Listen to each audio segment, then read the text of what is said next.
அச்சலசல் நிகழ்ச்சிக்கு உங்களை அன்போடு வரவேற்கிறோம் நேயர்களே. இன்று முக்கியமாக நாம் பேச இருப்பது ஆர்கே நகர் இடைத்தேர்தல். நேற்று தேர்தல் ஆணையம் பல மாநிலங்களில் காலியாக இருக்கும் சட்டமன்ற தொகுதிகளையும் பாராளுமன்ற தொகுதிகளுக்கும் இடைத்தேர்தல் நடத்துவதாக திட்டமிட்டுள்ளது. 2-3 கட்டங்களாக நடக்கிறது. குறிப்பாக நமது தமிழகத்தில் இருக்கும் ஆர்கே நகர் இடைத்தேர்தல் ஏப்ரல் 12ஆம் தேதி நடக்க இருக்கிறதாக அறிவிக்கை வந்துள்ளது. நேற்றே அங்கு அதற்கான வேலைகள் ஆரம்பித்து விட்டது. வேட்புமனு தாக்கல் துவங்கி இருக்கிறது. அதைத் தொடர்ந்து எல்லா கட்சிகளும் அவசரமாக தங்களுடைய வேட்பாளர்களை களமிறக்குவதற்கான ஆயத்த பணிகளில் மேற்கொண்டிருக்கிறார்கள். இது குறித்து இன்று விரிவாக அலச உள்ளோம். இன்று நானும் பத்திரிகையாளர் திரு பிரியன் அவர்களும் இந்த விவாதத்தில் இணைகிறோம். வணக்கம் சார்.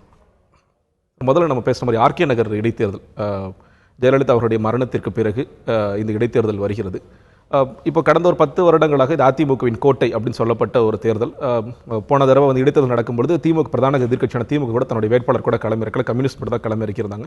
அதிகப்படியான வாக்குகளில் ஜெயலலிதா அவர்கள் வெற்றி பெற்றார்கள். மறுபடியும் 2016 நடந்த தேர்தலும் ஜெயலலிதா அவர்கள் நல்ல வாக்கு வித்தியாசத்தில் ஜெயிச்சாங்க. இப்போ அவர்களுடைய மரணத்தை தொடர்ந்து இந்த ஒரு இடைத்தேர்தல் ஏற்படுது. இன்னைக்கு வந்து ஒரு வித்தியாசமான சூழல். இன்னும் சொல்லப்போனால் இன்னைக்கு ஒரு அதிமுகவுக்குள்ளேயே ஒரு மும்முனை தேர்தல் நடக்குமா அப்படிங்கிற அளவுக்குலாம் கேள்விகள் ஊடகங்கள் மத்தியில் எழுப்பப்படுது. ஒரு பக்கம் வந்து தீபா அவங்க வந்து நான் நிச்சயமாக களமிறங்குவேன்னு சொல்லியிருக்காங்க. இன்னொரு பக்கம் வந்து சசிகலா அணியினர் அவர்கள் வந்து நாங்கள் வெற்றி வகை சூடுவோம் அப்படிங்கிற சூழலை கொடுக்குறாங்க. தம்பிதுரை அவர் மன்னிக்கிறோம், ஓபிஎஸ் அவர்களும் அவருடைய அணியில் வந்து வேட்பாளர் களமிறக்கிறதுக்கான வேலைகள் நடந்துகிட்டு இருக்கு. இப்போ முதல்ல வந்து நம்ம சசிகலா அணியினரில் தான் ஆரம்பிக்கலாம்னு நினைக்கிறேன். தினகரன் வந்து நேற்று சொல்லியிருக்காரு, நிச்சயமாக நாங்கள் தான் வெற்றி அடைவோம், மக்களுடைய செல்வாக்கு எங்களுக்கு தான் இருக்கிறது அப்படின்னு. அது குறித்து உங்களுடைய பார்வையும். நீங்கள் சொன்ன மாதிரி ஆர்கே நகர் வந்து ஒரு ஏடிஎம்கேக்கு ஒரு ஸ்ட்ராங்கான ஒரு தொகுதி தான். அதில் எந்த விதமான சந்தேகமும் கிடையாது. 2014 எண்டில் வந்து ஜெயலலிதா வந்து அந்த குன்ஹாவோட ஜட்ஜ்மெண்ட் படி அவங்க ஜெயிலுக்கு போயிட்டு வந்த பிறகு, பதவி இழந்த பிறகு 2015 அவங்க அந்த இடைத்தேர்தல் அங்கே போட்டு வின் பண்ணாங்க. அவங்க அதுக்கப்புறம் சட்டமன்ற பொதுத் தேர்தலையும் அவங்க அங்கே வின் பண்ணினாங்க. 2 தடவை அவங்க வின் பண்ணும்பொழுதும் வந்து 2வது தடவை சட்டமன்ற பொதுத் தேர்தலில் வரும்போது திமுக வந்து சிம்லா முத்துச்சோழனை போட்டாங்க. ஆக்சுவலாக வந்து இருந்தாலும் வந்து ஜெயலலிதா வந்து அது ஒரு ஏடிஎம்கேயோட ஒரு பாக்கெட் பாரோன்னு சொல்லுவாங்க பார்த்தீங்களா, அந்த மாதிரியான ஒரு தொகுதியாக தான் வந்து அந்த ஆர்கே நகர் வந்து இருந்தது. ஏன்னா அது அந்த காலத்துலேருந்தே ஏடிஎம்கே ஆரம்பிச்சிலேருந்து பார்த்தீங்கன்னா அது அந்த மாதிரியான ஒரு பாரம்பரியத்தில் தான் அந்த தொகுதி வந்திருக்கு. ஆக்சுவலாக அங்கே வந்து ரொம்ப கொஞ்சம் அந்த மக்களுடைய அந்த சோஷியல் ஸ்டேட்டஸ் பார்த்தீங்கன்னா ரொம்ப கொஞ்சம் வறுமை கோட்டுக்கு கீழே மிடில் கிளாஸ் மக்கள் தான், ரொம்ப பணக்காரங்க அந்த மாதிரிலாம் அங்கே கிடையாது. குடிசை பகுதின்னு சொல்கிறத விட கொஞ்சம் நலிந்த பிரிவினர் கொஞ்சம் அதிகமாக இருக்காங்க, இஸ்லாமியர்கள் அதிகமாக இருக்காங்க. இந்த மாதிரிலாம் அங்கே அந்த மாதிரியான ஒரு செட்டப் உள்ள அந்த தொகுதியில் வந்து நிச்சயமாக இப்போ ஒரு புதிய சூழல் நம்ம சந்திக்கணுன்றதுல எந்த விதமான சந்தேகமும் கிடையாது. ஏன்னா அதிமுக 3ஆக இருக்கிறது அப்படின்றத நம்ம பார்க்கணும் நம்ம. ஸோ இதில் எதுக்கு நிற்க போகிறது, திமுக கண்டிப்பாக வேட்பாளரை களமிறக்க போகிறாங்க. வேறு பல கட்சிகள் இறக்க போகிறாங்களா, இல்லை யாராவது திமுக உட்பட எல்லா கட்சிகளும் சேர்ந்து ஒரு காமன் கேண்டிடேட்டை நிறுத்த போகிறாங்களான்ற மாதிரியான பிரச்சனைகள் ஒரு விஷயங்கள் கூட இப்போ வந்துட்டு இருக்கு. ஆக்சுவலாக அதிமுகவுக்கு எதிராக ஒரு காமன் கேண்டிடேட்டை நிறுத்தலாம், ஒரு பொது வேட்பாளர் நிறுத்தலாம் அப்படின்ற மாதிரியான ஒரு பேச்சுக்கள் வந்துட்டு இருக்கு. பட் திமுக வந்து அந்த மாதிரியான பொது வேட்பாளருக்கான விஷயங்கள் எல்லாம் அவங்க அவ்வளோ ஆர்வம் காட்ட மாட்டாங்கன்னு நான் நினைக்கிறேன். ஏன்னா அவங்கள பொறுத்த மட்டும் தமிழ்நாட்டில் வந்து அதிமுக பிளவுபட்டு போச்சு. அடுத்த பெரிய கட்சி நாங்கள் வந்து பொது வேட்பாளர் போட வேண்டிய அவசியம் எங்களுக்கு இல்லை, நாங்களே வந்து சொந்த செல்வாக்கோடு நாங்கள் அங்கே இருக்கோம். ஸோ எங்கள் வேட்பாளரை போட்டே நாங்கள் வந்து வெற்றி பெற முடியுன்ற ஒரு நம்பிக்கையோடு அவங்க திமுக களத்தில் குதிக்கலாம். ஸோ பொது வேட்பாளர்ன்ற ஒரு விஷயத்துக்கு வந்து, ஏன்னா இது 2-3 நாளாக அந்த விஷயத்தை யாரோ கலப்பி விட்டுட்டு இருக்காங்க. பொது வேட்பாளர் அதிமுக எதிரான பொது வேட்பாளர்னு திமுக தரப்புலேருந்து அந்த பொது வேட்பாளரான விஷயத்துக்கு வந்து அவ்வளோ ஆர்வம் காட்ட மாட்டாங்கன்றது என்னுடைய கருத்து.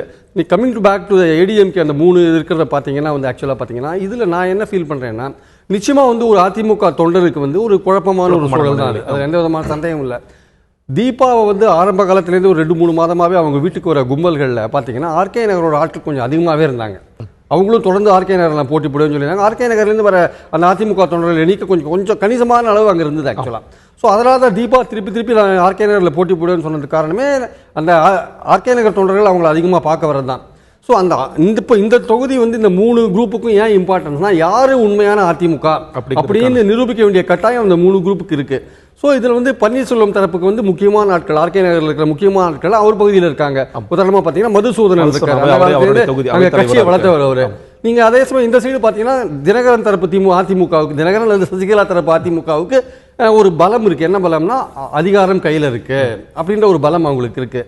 அது மூலம் தொண்டர்கள் நிச்சயமாக அதிகாரம் எங்கே இருக்கோ, அதிகாரம் மட்டும் இல்லை அதோட இணைந்த மற்ற பலங்கள்லாம் இருக்குது பார்த்தீங்களா, ஸோ அது எங்கே இருக்கோ அந்த பகுதியில் வந்து அதிமுக கேடர்ஸ் வந்து இணையறதுக்கான வாய்ப்புகள் அதிகமாக இருக்குது. இணைந்து ஒர்க் பண்ணுறதுக்கான வாய்ப்புகள் அதிகமாக இருக்குது. அதே மாதிரி இப்போல்லாம் வந்து இடைத்தேர்தல்களில் வந்து என்ன மாதிரியான விஷயங்கள் கையாளப்படுறது நமக்கு நல்லாவே தெரியும் நமக்கு. ஸோ அதிகாரத்தில் இருக்கிறவங்களுக்கு வந்து அந்த மாதிரியான வாய்ப்புகள் ரொம்ப அதிகமாக இருக்குது. ஸோ என்னோட இப்போ இருக்கிற இந்த பிலிமினரி லெவலில் பார்க்கும்பொழுது மற்ற 2 அதிமுக குரூப்புகளுக்குள்ள வந்து ஒரு அதிமுக தொண்டர்களோட ஓட்டை கைப்பற்றி தான் உண்மையான அதிமுக நிரூபிக்கிற ஒரு ஆர்வம் இருந்தால் கூட அதிகாரம் கைவசம் வைத்திருக்கும் சசிகலா தரப்பு அதிமுகவுக்கு வாய்ப்புகள் கொஞ்சம் கூடுதலாகவே இருக்கு இந்த 2த்தை கம்பேர் பண்ணும்போது.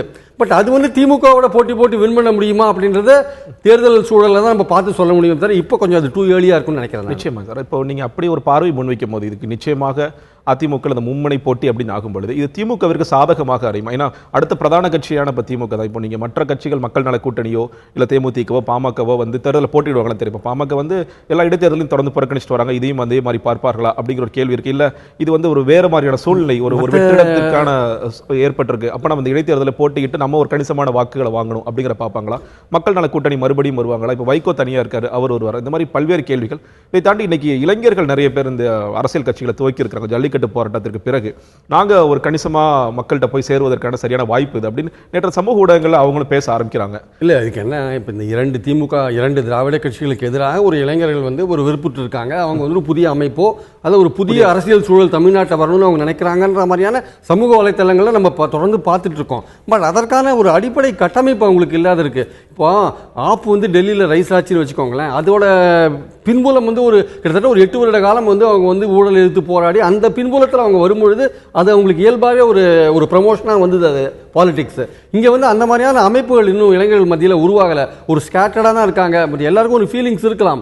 பட் இன்னும் அமைப்பு ரீதியாக அவங்க உருவாகாதனால அவங்க என்னதான் முயற்சி எடுத்தாலும் ஆர்கே நகரில் போட்டி போட்டாலும் அவங்க கணிசமான ஓட்டுகள் வாங்கலாம். ஆனால் வந்து வின் பண்ணுறதுக்கான வாய்ப்புகள்லாம் அவ்வளோவா இல்லை. அதற்கான தருணம் இன்னும் வரல இந்த தமிழ்நாட்டில். அதே மாதிரி பார்த்தீங்கன்னா மற்ற கட்சிகளும் ஆர்கே நகரில் போட்டி போடலாம். மக்கள் நல கூட்டணியும் போட்டி போடலாம், பாமகவும் போட்டி போடலாம். பட் அவர்களுக்கான ரோல் வந்து ரொம்ப லிமிட்டடு ஆர்கே நகரில். அங்கே வந்து போட்டின்றது வந்து திமுக முக்கியமான கட்சி, அதிமுக 3ஆக பிரிந்து கிடக்கு. மேலோட்டமாக நீங்கள் பார்க்கும்பொழுது திமுகவுக்கு வாய்ப்பான ஒரு விஷயம். ஆனால் அதிகாரம் கைவசம் வைத்திருக்கிற சசிகலா தரப்பு அதிமுகவுக்கு மற்ற 2 அதிமுக குழுக்களோட கொஞ்சம் ஒரு ஸ்டெப் மேலே ஒரு வாய்ப்புகள் அதிகம். நீங்கள் சொல்கிற அதே நேரத்தில் இப்போ மக்கள் இப்போ நிறைய எம்எல்ஏஸே நிறைய ஊர்களில் பார்த்தோம். இப்போ மக்களுடைய அதிருப்தி வந்து எம்எல்ஏ ஆஃபீஸில் அந்த அதிருப்தி பொதுமக்கள்கிட்ட இருந்து வந்திருக்கலாம், இல்லை ஓபிஎஸ் தரப்பு அணிகிட்ட இருந்து கூட வந்திருக்கலாம். அந்த அதிருப்தியோட மத்தியில் இப்போ நேற்று தினகரன் அவர் பேட்டி கொடுக்கும் பொழுது நாங்கள் நிச்சயமாக வெல்வோம் அப்படிங்கிற அவருடைய உறுதி எங்கேருந்து வருது? அவர் நிச்சயமாக வெல்லக்கூடிய சாத்தியங்கள் அப்படிங்கிறது எங்கேருந்து வருது? இல்லை உங்களுக்கு வந்து இந்த எஸ்டாப்ளிஷ்மெண்ட் அவங்க கையில் இருக்கு இல்லையா? நாட் ஒன்லி கவர்மெண்ட் நான் சொல்லலை, பார்ட்டி எஸ்டாப்ளிஷ்மெண்ட் இருக்கு இல்லையா? அந்த கட்டமைப்பு வந்து அவங்க கையில் தான் இருக்குது. உங்களுக்கு கட்டமைப்பு ஒருத்தர் கையில் இருக்கும்போது அவங்களுக்கு அதற்கான வெற்றிக்கான வாய்ப்புகளை வந்து உருவாக்குறது வந்து சுலபமான விஷயம். அதிகாரமும் பார்ட்டியோட கட்டமைப்பு கையில் இருக்கு, அதிகாரம் கைவசம் இருக்கு, வேறு பல தேவையான விஷயங்கள் கைவசம் இருக்கும் பொழுது நீங்க வந்து இயல்பாக வெற்றிக்கான ஒரு சூழலை நீங்க உருவாக்குறதுக்கு முயற்சி பண்ண முடியும். ஆனால் அங்க இருக்கிற மக்கள் அல்டிமேட்டா தீர்மானிப்பாங்க. அதிமுக 3ஆ பிரிஞ்சு கிடக்கு, ஜெயலலிதாவோட மரணம், இதில் அதிமுகவுடைய அந்த ரோல் என்ன ஏது, இந்த மாதிரி விஷயங்கள், அதிமுக அரசோட பர்ஃபார்மன்ஸ் என்ன, அந்த மாதிரி விஷயங்களை பார்க்கும்போது மக்கள் வந்து இந்த அதிமுக அரசுக்கு இப்போ இருக்கிற இந்த அரசுக்கு ஒரு ஷாக் கொடுக்கலாம் அப்படின்னு சொல்லிட்டு அவங்க திமுக கூட தேர்ந்தெடுத்துக்கான வாய்ப்பு இருக்கு. ஆனா அவங்க அந்த அதிமுக குழுக்களுக்குள்ள பிரச்சனைனா யார் உண்மையான அதிமுக நிரூபிக்க கட்டாயம் அங்க அவங்களுடைய விஷயம் அதுதான். பட் திமுகவுக்கு வெற்றி பெறணுன்ற ஒரு நோக்கம் இருக்குமே தவிர அதிமுகவுக்கும் திமுகவுக்கும் இந்த பார்வை வித்தியாசம் இருக்கு. திமுகவுக்கு தொகுதியை வெற்றி பெறணும், அதிமுகவுக்கு வெற்றி பெறணும் கூட அந்த 3 குழுக்கள்ல யார் உண்மையான அதிமுக அவங்களோட அந்த பெர்செப்ஷன் வந்து வித்தியாசப்படுதாங்க. ஒரு கேள்வியா நான் முன்வைக்கிறோம். இப்ப தினகரனே அங்கே வந்து இடைத்தேர்தலில் போட்டியிருக்கிற வாய்ப்புகள் இருக்கு நீங்க பார்க்குறீங்களா? ஏன்னா இப்போ அவர் வந்து இப்போ துணை பொதுச் செயலாளர் ஆயிருக்காரு. என்னைக்கா இருந்தாலும் வந்து ஒரு ஆட்சி அமைக்கணும், ஒரு முதலமைச்சராக ஆகணும் அப்படிங்கிற ஒரு கனவு கூட இருக்கலாம். அப்படி பட்சத்தில் தினகரன் அவரை நேரடியாக இறங்கக்கூடிய சாத்தியங்கள் இருக்கிறதா? என்னோட கருத்து என்னென்ன சார், இப்போ வந்து பொதுவாக வந்து அதிமுக தொண்டர்கள் மத்தியில் அந்த சசிகலா குடும்பத்து மேலே ஒரு பன்னீர்செல்வம் தரப்பு எடுத்து வைக்கிற வாதங்கள்லாம் இருக்குது பார்த்தீங்களா? அந்த வாதம் இப்போ தினகரன் அந்த இடத்துல நின்னார்னா அந்த வாதம் இன்னும் ஒரு கன்சாலிடேட் ஆகிடும். அதாவது எதிர்ப்புகள் வந்து ரொம்ப கன்சாலிடேட் ஆகிடும். அதனால ஒரு தினகரன் தவிர வேற யாராவது சசிகலா தரப்பில் இன்னொரு அதிமுக பிரமுகர் யாராவது அங்கே நின்னா கூட அவருக்கான வாய்ப்புகள் கூட ட்ரை பண்ணி பார்க்கலாம். தினகரன் நிற்கும் பொழுது இவர்களுக்கு தினகரன் ஒரு ஆள் நிற்கும் பொழுது, ஒருத்தர் பிரமுகர் நிற்கும் பொழுது அவருக்கான செல்வாக்கு ஒரு பக்கம் இருந்தாலுமே அவருக்கான எதிர்ப்புகள் கன்சாலிடேட் ஆகும். அந்த பாயிண்ட் இருக்கு. அதனால அவர் அந்த முயற்சி எடுப்பாரா? அப்படி எடுத்தார்னா அது வந்து ரொம்ப பரபரப்பான ஒரு பெரிய ஒரு தேர்தலாக இருக்கும். ஏன்னா வந்து நிச்சயமாக வந்து தினகரன் நிற்கும் பொழுது அதற்கான எல்லா விதமான ஏற்பாடுகளோடு தான் அவர் நிற்பார். அங்கே அவர் அப்படி நிற்கும் பொழுது எதிர்த்தரப்பில் நிற்கிறவங்க இல்லை அதிமுக தரப்பில் மற்ற 2 குழுக்களுக்கு போட்டின்றது ரொம்ப கடுமையாக இருக்கும். அங்கே நடக்கிற பிரச்சாரம்ன்றது ரொம்ப விறுவிறுப்பாகவும் ரொம்ப பரபரப்பாகவும் ஒரு என்ன சொல்றது ஒரு ஒரு இதோட நடக்கும். இந்த சூழல்ல நடக்கும். ஆக்சுவலா வந்து இந்த இடைத்தேர்தல் குறிப்பாக தமிழகத்தில் எவ்வளவு இடைத்தேர்தல் சந்தித்தாலும் இந்த இடைத்தேர்தல் வந்து அதிமுக என்கிற கட்சிக்கு மிக முக்கியமான ஒரு இடைத்தேர்தலாக கருத்துக்கள் முன்வைக்கப்படுகிறது. 73 எம்ஜிஆர் சந்திச்ச திண்டுக்கல் பாராளுமன்ற இடைத்தேர்தல் எப்படி ஒரு பரபரப்பா இருந்ததோ அதே மாதிரி பாத்தீங்கன்னா பர்கூர் இந்த மாதிரி இது மதுரை கிழக்கு மருங்காபுரியில் வந்து ஜெயலலிதா சந்திச்ச இடைத்தேர்தல்கள் அந்த மாதிரி வந்து இது ஒரு முக்கியமான ஒரு இடைத்தேர்தலாக இது முன்வைக்கப்படுகிறது. நிச்சயம் நம்ம முதல்ல பேசின அந்த ஆர்கே நகர் இடைத்தேர்தல் தான். இப்போ முதல்ல வந்து எம்ஜிஆர் மறைவுக்கு பிறகு இந்த ஜே அணி ஜா அணியாக பிரிந்த பிறகு மக்களுடைய ஏற்பு யாருக்கு, ஏன்னா கட்சியில் வந்து ஏற்பு ஜானகி அவர்களுக்கு இருந்தாலும் மக்களுடைய ஏற்பு யாருக்கு அப்படிங்கிறத தீர்மானித்தது அன்று நடந்த இந்த இடைத்தேர்தல். ஆனால் இன்னைக்கு நடக்க போகிறது ஒரே ஒரு இடைத்தேர்தல் தான் ஆர்கே நகர். இதோடைய முடிவுகளை வைத்து ஆனால் நம்ம ஒரு கணிசமான ஒரு முடிவுக்கு வர முடியுமா? நிச்சயமா மக்களுடைய ஏற்பு வந்து அதிமுக இருக்கிற இந்த 3 பிரிவுகளுக்கு இந்த பிரிவுக்கு இருக்கு அப்படிங்கிறது அவங்க ஜெயிப்பார்களா தோற்பார்களாங்கிறத தாண்டி இந்த முடிவுக்கு இது வரக்கூடிய ஒரு தேர்தலாக இருக்கும்னு நினைக்கிறீங்களா? இல்லை, அதுக்கு முன்னாடி இன்னொரு விஷயம், அதாவது இந்த தேர்தலில் வந்து இந்த 3 குழுக்களுக்கு உள்ள அந்த போட்டி அல்லது யார் செல்வாக்கு பெற்றவர் அதிமுக தொண்டர்கள் மத்தியில் இல்லை மக்கள் ஆதரவு யார்கிட்ட இருக்கு அப்படின்னு பார்க்கறதுக்கு இன்னொரு காரணியா இன்னொரு விஷயம் என்னன்னா இரட்டை இலை யார்கிட்ட இருக்க போறது. அந்த கேள்வி அடுத்தது நான் கொண்டு வரேன். தேர்தல் கமிஷன் அந்த பிரச்சனை இருக்கிறதுனால உண்மையான அதிமுக யாரு, சசிகலா அப்பாயின்மெண்ட் சரியா, இந்த மாதிரி விஷயங்கள் இருக்கும்போது இந்த பன்னீர்செல்வம் தரப்பு வந்து நிச்சயமா தேர்தல் கமிஷன்ல வந்து எங்களுக்கு இரட்டை இலை சின்னம் வேணும்னு சொல்லுவாங்க. தினகரன் தரப்பும் போவாங்க. டெம்பரரியா அதை முடக்கி வைக்கிறதுக்கான வாய்ப்புகள் இருக்கு. இல்லை வந்து அவங்க தேர்தல் கமிஷன் அதுக்குள்ள ஒரு முடிவு எடுத்து சசிகலாவுக்கோ பன்னீருக்கோ கொடுக்கறதுக்கான வாய்ப்பு இருக்கு. அப்படி இருக்கும் பொழுது இரட்டை இலை யார்கிட்ட இருக்கோ அவங்களுக்கான கொஞ்சம் செல்வாக்கு கொஞ்சம் கூடுதலாக இருக்கும். அதை விற்று பெறுவாங்கன்னு சொல்ல முடியாது. நிச்சயமா அந்த குழுக்களுக்குள்ள போட்டியில் யார்கிட்ட இரட்டை இலை இருக்கோ அவங்களுக்கான வாய்ப்புகள் கொஞ்சம் அதிகப்படும். அந்த பாயிண்ட் இருக்கு அதில். ஸோ அந்த ஒரு பாயிண்ட்டையும் நம்ம பார்க்கணும் அதில் ஆக்சுவலாக. ஸோ இப்போ நீங்கள் சொன்ன மாதிரி பார்த்தீங்கன்னா ஜேவா ஜாவா அந்த போட்டி இருந்தபோது கடைசியில் ஜெயலலிதா அணி தான் வந்து மக்களுடைய ஆதரவு அதிமுக தொண்டரோட ஆதரவு பெற்றிருக்குன்னு தேர்தல்கள் மூலமாக தெரிய வந்த விஷயம். இப்போ இந்த ஒரு தேர்தலை கணக்கில் வச்சுக்கலாமான்னு அப்படின்ற ஒரு பாயிண்ட் இருக்கு. ஆக்சுவலாக இந்த ஒரு தேர்தலில் வந்து நிச்சயமாக அது கணக்கில் வச்சுக்கலாம். ஏன்னா ஒரு தேர்தல் வெற்றின்றது வந்து ஒரு ஜனநாயகத்தில் வந்து ஒரு அளவுகோலாக நம்ம எல்லா விஷயத்திலையும் பார்க்கறது தேர்தல் வெற்றி தான். நீங்கள் என்னதான் மக்கள் ஆதரவு எனக்கு இருக்குது அது இதுன்னு சொன்னால் கூட தேர்தலில் வெற்றி பெற்று எத்தனை இடங்கள் உங்களுக்கு சட்டமன்றத்திலையும் பாராளுமன்றத்திலையும் இருக்குன்ற அந்த அளவுகோலை வச்சு தான் நம்ம செல்வாக்கு தீர்மானிக்கிற ஒரு நம்ம இதை வச்சுட்டு இருக்கோம், ஒரு ப்ராசஸை நம்ம வச்சுட்டு இருக்கோம் நம்ம. ஸோ அப்படி பார்க்கும்போது நிச்சயமாக இந்த தேர்தலில் வந்து வெற்றி பெற ஒரு அதிமுக தொண்டர்கள் அல்லது மக்கள் எல்லாரும் சேர்ந்து தீபாவுக்கோ பன்னீருக்கோ யாருக்கோ ஒருத்தர் 2 பேருக்கு ஒருத்தருக்கு ஓட்டு போட்டாங்கன்னா நிச்சயமாக இந்த சசிகலா தரப்பு அதிமுகவுக்கு எதிராக வந்து அதிமுக தொண்டர்களும் மக்களும் இருக்காங்கன்றத நம்ம புரிஞ்சுக்கலாம். பட் அதற்கான வாய்ப்புகள் எப்படி இருக்குன்றது தேர்தல் பிரச்சாரத்தின் போது தான் நம்ம வந்து கொஞ்சம் கூர்மையாக அதை பார்த்து சொல்ல முடியும் நம்ம ஆக்சுவலாக. ஸோ இந்த தேர்தல் வந்து ஒரு பாயிண்ட் தான். அந்த 3 குழுக்களுக்குள்ளே யார் அதிமுக அப்படின்றத தீர்மானிக்கிறது ஒரு முக்கியமான பாயிண்ட். அதில் வந்து ஆர்கே நகர் தேர்தலுக்கு ஒரு முக்கியமான பங்களிப்பு இருக்குன்றதுல எந்த விதமான சந்தேகமும் கிடையாது ஆக்சுவலாக. நிச்சயமா சார். ஆனால் நீங்கள் இப்போ சொன்ன மாதிரி தேர்தல் ஆணையம் வந்து இப்போ எல்லாத்தையும் தாண்டி ஒரு முக்கியமான ஹியூஜ் ரோல் அவங்க தான் ப்ளே பண்ண போகிறாங்கன்னு நினைக்கிறேன். இப்போ கம்மியான நாட்கள் தான் இருக்குது வேட்புமனு தாக்கல் துவங்குவதற்கு. இப்போ என்ன இப்போ எல்லா கட்சிகளுமே வந்து உடனடியாக நேற்றை இப்போ தீபா அவங்க அறிவிச்சிட்டாங்க நான் தான் நிற்க போகிறேன்ட்டு. இப்போ திமுக அதிமுக மற்ற குழுக்களும் நிச்சயமாக சொல்ல போகிறார்கள். அப்படி இருக்க சமயத்தில் தேர்தல் ஆணையம் வந்து எப்படி அவருடைய முடிவு இருக்க போது நினைக்கிறீங்க? தேர்தல் சின்னத்தை குறிப்பாக இரட்டை சின்னத்தை முடக்குவதற்கான வாய்ப்புகள் அதிகமாக இருக்கிறதா? இல்ல சசிகலா தரப்புக்கு, ஏன்னா சசிகலா அவர்களுடைய தரப்பு விளக்கம் இன்னைக்குள்ள கொடுத்தாகணும், 10ஆம் தேதிக்குள்ள கொடுத்தாகணும் அப்படிங்கிற நீங்க ஒரு வாரத்துக்குள்ள ஆக்ட் பண்ணிடுவா. ஒரு வாரம் கூட இல்லை, ரொம்ப கம்மியான நாட்கள் தான். அதுக்குள்ள ஆக்ட் பண்ணி இல்ல உங்களுக்கு தான் இந்த சின்னம் அப்படிங்கிறத ஒதுக்கிடுவாங்களா? எப்படி இருந்தாலும் இது வழக்குக்கு போகுங்கிற ஒரு பார்வையும் இருக்கு. இது யாருக்கு சாதகமாக இருந்தாலும் ஒரு குரூப் வந்து வழக்குக்கு நீதிமன்றத்தை நாட போறாங்க. அப்படிங்கிற பட்சத்தில் இது யாருக்கான சாத்தியங்கள் நிறைய இருக்குன்னு பாக்குறீங்க? இல்ல பழையபடி வந்து அப்போ ஜே அணி ஜா அணி பிரிந்த பொழுது சேவல் புறா அப்படி மாறும்போது அந்த மாதிரியான சாத்தியங்கள் இருக்கிறதா? இல்லை வந்து ஒரு டிஸ்பியூட்னு ரைஸ் ஆகிடுது. ஸோ எலெக்ஷன் கமிஷனுக்கு முன்னாடி ஒரு பிரச்சனை டிஸ்பியூட்னு வந்த பிறகு அதில் ஒரு தீர்வு காணக்கூடிய லெவலில் அல்லது ஒரு சொல்யூஷன் டெம்பரரியாவது ஒரு சொல்யூஷன் காணக்கூடிய நிலையில் தான் வந்து எலெக்ஷன் கமிஷன் இருக்குது. ஆக்சுவலாக நீங்கள் வந்து ஒரு இன்டெஃபினட்டாக நீங்கள் வந்து இதை தள்ளி போட முடியாது தேர்தல் கமிஷன். இப்போ இவங்க பன்னீர்செல்வத்தோட பாயிண்ட் என்ன, சசிகலா தேர்ந்தெடுக்கப்பட்ட முறையே சரியில்லை, அது வந்து அந்த பார்ட்டியோட சட்ட விதிகளுக்கு முரணான ஒரு விஷயம். அதை வந்து எலெக்ஷன் கமிஷன் ஒத்துட்டாங்கன்னா அப்ப எல்லாமே அடிபட்டு போயிடும். அதுல அந்த விஷயங்கள் எல்லாமே நீக்கியது.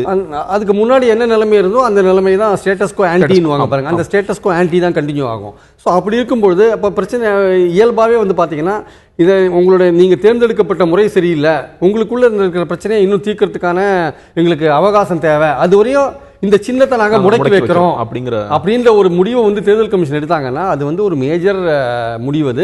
அந்த அதிமுக சசிகலா தரப்புக்கும் பன்னீர்செல்வம் தரப்புக்கும் தீபா விட்டுருங்க. தீபா வந்து ஐ திங்க் இப்போ இந்த சமயத்தில் வந்து தீபா அவங்க வந்து கிளைம் பண்ணல, அந்த ரெட்டையில வந்து அவங்க கிளைம் பண்ணல. அவங்க வந்து தனியா அவங்களோட பேரவை சார்பா போடுறாங்க அவங்க. ஸோ இங்க வந்து போட்டின்றது வந்து ரெட்டையிலைக்கு பன்னீர்செல்வத்துக்கும் சசிகலா தரப்புக்கும் தான் போட்டி நடந்துட்டு இருக்கு.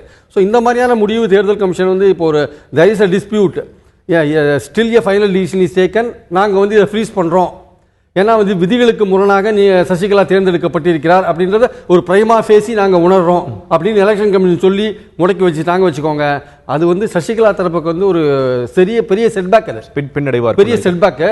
பட் அந்த மாதிரியான முடிவுகள் வந்து நம்ம அவ்வளவு சீக்கிரமாகவும் ஒரு அதிரடியான ஒரு முடிவுகளை வந்து தேர்தல் கமிஷன் இதுக்குள்ள எடுக்குமாங்கிறது எனக்கு ஒரு சந்தேகமா இருக்கு. ஆனா இப்ப வேட்புமனு தாக்கல் வந்து விரைவா தொடங்க போகுதுங்கிறதுனால அதற்கான தேவை இருக்கு. நீங்க சொல்ற மாதிரி தேவை இருக்கு, அவகாசம் அவர்களுக்கு. இது வந்து ஒரு குழுவோட ஒரு கட்சி பிளவுபட்ட நிலையில ஒரு குழுவோட எதிர்காலத்தை தீர்மானிக்கிற ஒரு விஷயமா இதை நம்ம பார்க்குறோம் நம்ம. ஸோ தேர்தல் கமிஷன் வந்து ரொம்ப கேர்ஃபுல்லாகவும் இதை அணுக வேண்டியிருக்கு ஆக்சுவலாக வந்து. ஏன்னா வந்து தேர்தல் கமிஷன் வரலாற்றிலேயே பார்த்தீங்கன்னா ஒரு சின்னத்தை வந்து ஃப்ரீஸ் பண்ணிட்டாங்கன்னா திருப்பி தரமாட்டாங்க. ஆனால் அதில் வந்து ஒரே வரலாற்று ரீதியாக ஒரே ஒரு விஷயம்னா இரட்டை இலை சின்னம் ஃப்ரீஸ் பண்ணப்பட்டு மீண்டும் அதிமுகவுக்கு கிடைத்தது. அது தேர்தல் கமிஷன் வரலாறு எடுத்து பார்த்தீங்கன்னா ஃப்ரீஸ் பண்ண எந்த சின்னத்தையும் யாரும் கொடுக்க மாட்டாங்க. அதோட அவ்வளோதான் அது. அதனால தான் வந்து அந்த காலகட்டத்தில் வந்து ஜெயலலிதா வந்து இதை ஃப்ரீஸ் பண்ணாங்கன்னு தெரிஞ்ச உடனே வந்து ஜெயலலிதா ரொம்ப அப்செட் ஆகிட்டாங்க. ஏன்னா வந்து ஃப்ரீஸ் பண்ணச்சுன்னா கிடைக்காது. இப்போ அவங்க பெரிய போராட்டம், கட்சியை யுனைட் பண்ணி எல்லாம் பண்ணி அது வந்து அவங்க அதை மீண்டும் பெற்றது வந்து ஜெயலலிதா வந்து பெரிய சாதனை, அதில் ஒன்றும் சந்தேகமே கிடையாதுல்ல. ஸோ அந்த மாதிரியான ஒரு கிடைத்த சின்னத்தை வந்து இந்த குழுக்கள் வந்து மறுபடியும் இந்த சண்டையில் வந்து விட்டுட்டாங்கன்னா அது திருப்பி கிடைக்கிறதுக்கான வாய்ப்பு வந்து ரொம்ப கஷ்டம். அதனால தான் எனக்கு இன்னொரு இது கூட இருக்குது. இந்த குழுக்களோட சண்டையெல்லாம் கூட இதில் இவங்க அதிமுகவே தோத்துட்டு வச்சுக்கோங்க ஆர்கே நகரில், மறுபடியும் இவங்க யுனைட் ஆகிறதுக்கான வாய்ப்புகள் இருக்கு. ஏன்னா இவங்களுடைய பொது எதிரி வந்து திமுக. அந்த திமுக எந்த விதத்திலையும் பலம் பெறக்கூடாதுன்றத இவங்களுடைய வாதம். இப்போ வேணால் சசிகலா தரப்பு சொல்லலாம் திமுகவோட இதாக இருக்காரு, பன்னீர்செல்வம் திமுகவோட இது ஆளாக இருக்காரு, இல்லை அவங்க சொல்கிறபடி ஆளாருன்னு சொல்லலாம். ஆனால் அது வந்து ஒரு அரசியல் ரீதியாக அவங்களுக்கு சசிகலா தரப்புக்கு இது சரியா இருக்கலாமே தவிர உண்மையிலேயே நாளைக்கு அதிமுக வந்து தோற்றுனா ஆர்கே நகர்ல திமுக பலம் பெற்று வருவதை வந்து அதிமுகவில் யாருமே ஏற்றுக்கொள்ள மாட்டாங்க. மறுபடியும் வந்து நம்ம ஒன்னா இருக்கணும், ஒன்னா இருந்தால் தான் அந்த பொது எதிரியை வீழ்த்த முடியுன்ற ஒரு லெவலில் வந்து அவங்க ஒன்னாறதுக்கான வாய்ப்புகள் அதிகமாக இருக்கிறத தான் நான் பார்க்குறேன் ஆக்சுவலாக வந்து. ஸோ இந்த தேர்தல் வெற்றின்றது, இந்த தேர்தலில் சசிகலா தரப்பு வெற்றி பெற்றதுன்னா அது உண்மையான அதிமுகன்னு அங்கீகரிக்கப்படும் மக்களாலையும். அதுவே இந்த சசிகலா தரப்பு தோற்றி திமுக வெற்றி பெற்று வச்சுக்கோங்க, அடுத்த காலகட்டத்தில் அதிமுக ஒன்றுபடும். நிச்சயமா அதில் ஒன்றுபடுறதுக்கான வாய்ப்புகள் இருக்கு. அதுதான் சொல்ற மாதிரி பல கேள்விகளுக்கான ஒரு விடையா வந்து ஆர்கே நகர் இருக்கும் கண்டிப்பா. அதே நேரத்தில் ஒருவேளை தேர்தல் ஆணையம் சின்னத்தை முடக்கினால் வரலாறு திரும்பக்கூடிய சாத்தியங்களும் இருக்கு. கண்டிப்பா அதை ஃபைட் பண்ணி வாங்க ஒரு தடவை நடந்ததுனால அந்த பிரசிடென்ட்டை வந்து நீங்க காமிச்சு மறுபடியும் வாங்கக்கூடிய வாய்ப்பு இருக்கு. ஆனா நீங்க ஒன்னு சொல்ற மாதிரி இப்போ அதிமுக நடக்கிற பல குழப்பங்களுக்கு ஒரு முற்றுப்புள்ளியாக கண்டிப்பா வாய்ப்புகள் இருக்கு. இப்போ ஒரு பக்கம் நம்ம ஆர்கே இடைத்தேர்தல் பேசும்பொழுது நாளைக்கு வந்து 5 மாநில தேர்தல் முடிவுகள் வரப்போகுது. நேற்று வந்து அந்த எக்ஸிட் போல்ஸ் கருத்து கணிப்பு முடிவுகள் நிறைய வந்திருக்கு. 5 மாநிலத்தில் நம்ம ஒவ்வொரு மாநிலமா பேசலாம்னு நினைக்கிறேன். முதல்ல வந்து உத்தரப்பிரதேச மாநிலம் இப்போ வேரியஸ் போல்ஸ் ஒரு ரேஞ்ச் கொடுக்குறாங்க. அந்த ரேஞ்ச் பார்க்கும் பொழுது பிஜேபிக்கு மெஜாரிட்டி சிங்கிள் லார்ஜஸ்ட் பார்ட்டியா பிஜேபி வருவதற்கான அத்தனை சாத்தியக்கூறுகளும் இருக்கு. சமாஜ்வாடி பார்ட்டி அதற்கு அடுத்தும் பிஎஸ்பி வந்து ஒரு 80 சீட்டுகள் தான் வாங்குவாங்க அப்படிங்கிறது. இந்த போல் ஆஃப் போல்ஸ்னு பார்க்கும்பொழுது எல்லாத்துமே ஹங் அசம்பிளிக்கான வாய்ப்புகளும் இருக்கு அப்படிங்கிற ஒரு பார்வை வைக்கப்படுது. நேற்று பிபிசிக்கு பேட்டி கொடுத்த அகிலேஷ் யாதவ் என்ன சொல்றாருன்னா, நாங்க நான் பிஜேபி வருவதற்கு நாங்கள் மாயாவதி கூட பேசுறதுக்கு நாங்கள் தயாரா இருக்கிறோம், நாங்கள் அந்த கூட்டணி கூட முயற்சி பண்ணுவோம், போஸ்ட் போல் அலையன்ஸ்க்கு நாங்கள் ரெடியா இருக்கோம் அப்படிங்கிற பார்க்குறாங்க அப்படிங்கிற விஷயம் சொல்லப்படுகிறது. ஆனால் பிஜேபி தரப்புல இல்லை நாங்கள் வந்து கான்ஃபிடென்ட்டாக இருக்கோம், இன்னொரு 24 மணி நேரத்தில் எங்களோட முடிவுகள் தெரிஞ்சோம், நாங்கள் நிச்சயமாக வெற்றி அடைவோம் அப்படிங்க. உங்களுடைய பார்வை எப்படி சார் இருக்கு? இந்த யூபி தேர்தலில் நீங்கள் இப்போ ஃபாலோ பண்ணியிருப்பீங்க, அதோட பார்வை. இந்த யூபியை பொறுத்த மட்டும் இந்த 7 கட்ட தேர்தலில் முதல் 3 கட்ட வரையே வந்து சுச்சுவேஷன் வந்து எஸ்பிக்கும் காங்கிரஸும் ஃபேவரபுளாக தான் இருந்தது. அதில் ஒன்றும் சந்தேகமே கிடையாது. ஏன்னா அது காரணம் வந்து அகிலேஷோட அந்த பணிகள், அவர் அந்த 5 வருட காலம் அவர் கட்சிக்கு வந்து கெட்ட பேர் இருக்கு, பட் அகிலேஷ்க்கு இண்டிபெண்டண்டாக நல்ல பேர் இருக்கு. அவர் பல நல்ல விஷயங்கள்லாம் செஞ்சுருக்காரு. பொதுவாக வந்து அந்த யாரை கேட்டாலுமே வந்து நான் ஜனவரி மாதம் கடைசி வாரத்தில் நான் யூபியில் ட்ராவல் பண்ணேன். அப்போ பொதுவாக வந்து லக்னோ போன்ற பகுதிகளெலாம் பார்க்கும்போது நல்ல இம்ப்ரூவ்மெண்ட்டை நம்ம பார்க்க முடியும். அந்த அடிப்படை கட்டுமானங்கள்லாம் பார்க்கும்போது இது ரொம்ப பிரமிப்பாக இருக்குது. அது வந்து சென்னை மும்பை மாதிரி ஒரு சிட்டியாக இல்லாட்டி கூட அந்த ஒரு சிட்டியில் ஒரு செகண்ட் கிரேட் சிட்டியாக இருந்தால் கூட, அது காஸ்மோபாலிட்டன் சிட்டியாக இருந்தால் கூட நல்ல இம்ப்ரூவ்மெண்ட்ஸ் அங்கே நம்ம பார்க்க முடிஞ்சுது. எல்லாருமே பொதுவாகவே வந்து அகிலேஷை வந்து யாருமே குறை சொல்கிற மாதிரி இல்லை. ஒரு சாதாரண ஏழையிலேருந்து நடுத்தர மக்கள்லேருந்து பணக்காரங்கள்லேருந்து அப்படி தான் இருந்தாங்க ஆக்சுவலாக. ஸோ அகிலேஷ்க்கு அட்வான்டேஜ் இருந்தது முதல் 3 கட்ட வரையும். 4வது கட்டத்தில் இதை புரிஞ்சுட்டு பிஜேபி வந்து அவங்க வந்து பிரதமர் அவர்களே களத்தில் இறங்கினார். பிரதமர் ஏகப்பட்ட ரேலி அட்ரஸ் பண்றாரு. இன்னைக்கு வாரணாசிலேயே கடைசி கட்டத்தில் பார்த்தீங்கன்னா ஒரு 3 நாள் 2 நாள் தொடர்ச்சியாக இருந்தார். ஸோ அவங்க அதை அங்கே தனக்கு பலவீனமாக இருக்கிறத அவங்க வந்து பிஜேபி புரிஞ்சுட்டாங்க. அவங்க பலவீனமாக இருக்கிறத புரிஞ்சுட்டு அரசியல் ரீதியாக செயல்படுறது அல்லது இந்த டெவலப்மெண்ட்டை சொல்லி மத்திய அரசு என்ன சாதனைகள் செஞ்சிருக்கு அதை சொல்லி ஓட்டு வாங்குறது, இல்லை யூபியில் நாங்கள் என்ன செய்ய போகிறோம் அதை சொல்லி ஓட்டு வாங்குறது, அது மாதிரி விஷயங்கள் அவங்க பண்ணினா பரவாயில்ல. அதில் ஒரு சின்ன அவங்க பிரச்சாரத்தில் வந்து மோடி பிரச்சாரத்தில் வந்து கொஞ்சம் அந்த கம்யூனல் இதை கிளறி விட்டார். நீங்கள் ரம்ஜானுக்கு 24 மணி நேரம் கரண்ட் கொடுக்குறீங்களா, தீபாவளிக்கு கொடுப்பீங்களா, இல்லை சுடுகாட்டுக்கு நிதி ஒதுக்குறீங்களா, இடுகாட்டுக்கு நிதி ஒதுக்கி, இது வந்து ஏற்கனவே ஒரு கம்யூனல் வைஸாக போலரைஸ் ஆகிருக்கிற சொசைட்டியை மேலும் நீங்கள் போலரைஸ் பண்ணி ஓட்டு வாங்குற ஒரு யுக்தியாக தான் நம்ம பார்க்குறோம் ஆக்சுவலாக வந்து. ஸோ அந்த மாதிரி இருந்தபோது 4வது கட்டத்திலேருந்து வந்து பிஜேபிக்கான ஒரு செல்வாக்கு வந்து கூட நம்ம பார்த்தோம் நம்ம. ஸோ அதனால் அப்படி பார்க்கும்பொழுது வந்து பிஜேபி இப்போ ஹங் அசம்பிளி வரும் தான் சொல்கிறாங்க. யாருமே பிஜேபிக்கு வந்து ஒரு ஸ்வீப்பிங் மெஜாரிட்டி வரும்ன்ற மாதிரி யாருமே சொல்லலை. இருக்கிற 6 கருத்து கணிப்பில் பார்த்தீங்கன்னா 4ல் வந்து ஒரு மாதிரி அந்த மெஜாரிட்டி அந்த மேஜிக் ஃபிகரை வந்து அவங்க டச் பண்ண முடியாத லெவலில் தான் அவங்க இருக்காங்க ஆக்சுவலாக வந்து.